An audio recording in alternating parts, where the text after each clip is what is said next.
Original দাও। তোমার দাদা তো সে মেয়েটা যে কাগে কাগে ছবি। তা আমি বললাম যে আসসালামু আলাইকুম আপা ভাইয়ারা কেমন আছেন। তা ঘটনা হলো যে আইজারা কিন্তু সকালটার পরীক্ষা মাইয়াটার পরীক্ষা নেই। সকালবেলা উঠে সে বিছনাতে টানিয়ে নামায় সে রেডি টেডি হলো, সে মাইয়াটা উঠে গেল। আমি আইজারা যাবো, আমি মজা করতে যাবো, ভাইয়া পরীক্ষা দিবে আর আমি ঘুরে বেড়াবো তোমার সাথে। তো যাই হোক, এখন আসলাম মাইয়াটা সলটা নিয়ে আসলাম, আর না রাইয়ে আসতে পারি নেই। আইসে তো সলটা ক্লাসরুমে ঢুইছে।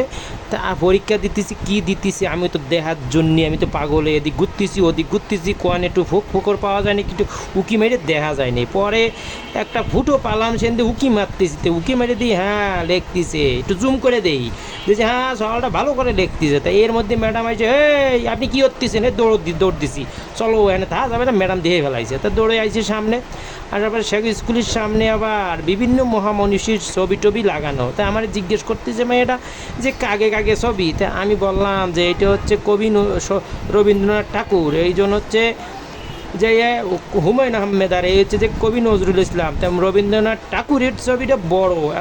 মেয়েটা কথা যে রবীন্দ্রনাথ ঠাকুরের ছবিটা বড় কেন? তাই আমি বললাম যে ওরা তো দাড়ি একটু বড়, তো সেই জন্য এটা বড় হয়ে গেছে এই আর কি। তাই সব বুঝায় পড়ায় ছবি সম্পর্কে বিস্তারিত জ্ঞান চাইলে সে জ্ঞান দিলাম, যতটুকু পারলাম জ্ঞান দিতে থাকলাম, দিলাম আর কি।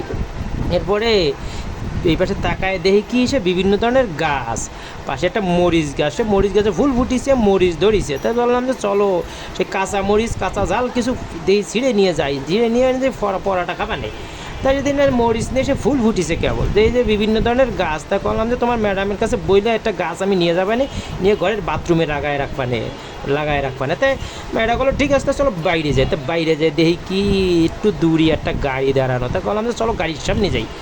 যাই বললাম যে মেয়েটার বললাম ধরো তুমি এই গাড়িটা আমাদের। সে বললো যে না ও পরের তা নিয়ে আমি যে ওই ওই ওই ধরতে যাবো না, আমি ধরো এটা আমাকে। তা বললাম যে না এই গাড়ি আমাকে না। তাই আমি জোর করে কোলে করে উঠে বললাম যে বলো ধরো এই গাড়িটা আমাকে।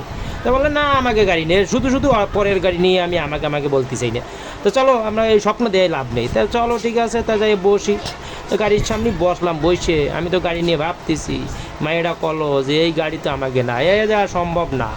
তা আমি চিন্তা করলাম যে আল্লাহ দিলি আর কতক্ষণ, চলো মা আর একটু যাই দেখতে যাবে না, জোর করে আল্লাহ দিতে পারে, দিলি আর কতক্ষণ, যাই একটু দিয়ে আসি, পরের গাড়ি হলে একটু ভালো করে দিয়ে আসি, যদি কিনতে আল্লাহ দেয় কখনো তাহলে এইরকম কিনবানে। তা ম্যাডাম বলছে গাড়ির দিকে তাকাতেই আছে না, পরেরটা নিয়ে আমি সব দেখতে চাই না। সে বললো তো চলো ঠিক আছে আবার স্কুলের মধ্যে ঢুকি।